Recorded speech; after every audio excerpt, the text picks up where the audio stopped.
I recently got through Super Castlevania 4 for the second time in my life. This is not a game I grew up with. I've been trying to get through the Castlevania games throughout the years, and I've played through a good chunk of like the Game Boy Advance games and the Metroidvania games, but I've only just now like really started trying to get through all of the classics. And Super Castlevania 4, out of those that I've played, is by far my favorite. I adore this game. Like the atmosphere, the visuals, the art design, like the mechanics, the way you can whip in like 8 directions. Like it is so good. Like this game is a really good example of how you can like remake the original and really like expand and like improve on it, because this is officially, according to Konami, technically a remake of Castlevania the original, the original game on NES. Like Simon Belmont is going to kill Dracula, and there are like a lot of major changes. Like Dracula himself doesn't have a final form in this game. Like you really only have to kill him once. And stuff like that. Like you have like a lot of new moves to play with. You can whip in 8 directions. You can hang off of ropes. You can like hang your whip and sort of like and swing it around, like but these are like minor adjustments that just like fine-tune the experience.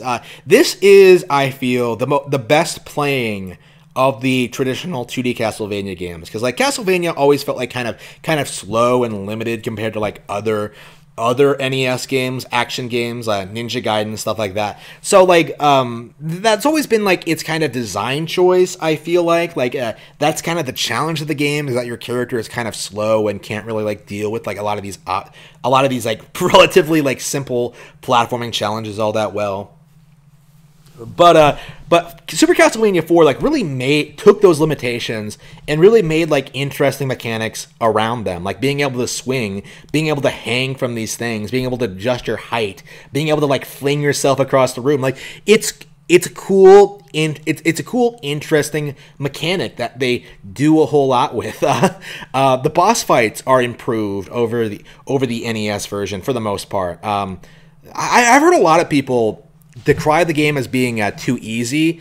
I strongly disagree with that assertion. I think the game is very well balanced. I think it has a lot of really great platforming sections, a lot of really great a lot of great variety in each of these levels. You never really see the same kind of area twice. You go through the woods, you go through this river, you enter the castle, you enter this room of gold, you climb the clock tower, you fight this gauntlet of bosses. Like there's always something different.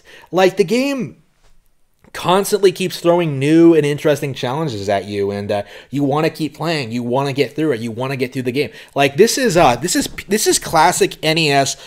This is classic NES challenge on the Super Nintendo. Like this was a very early Super Nintendo game, 1991, I think, and for that time period, it was probably one of the better looking games on the system. One of the best sounding soundtracks.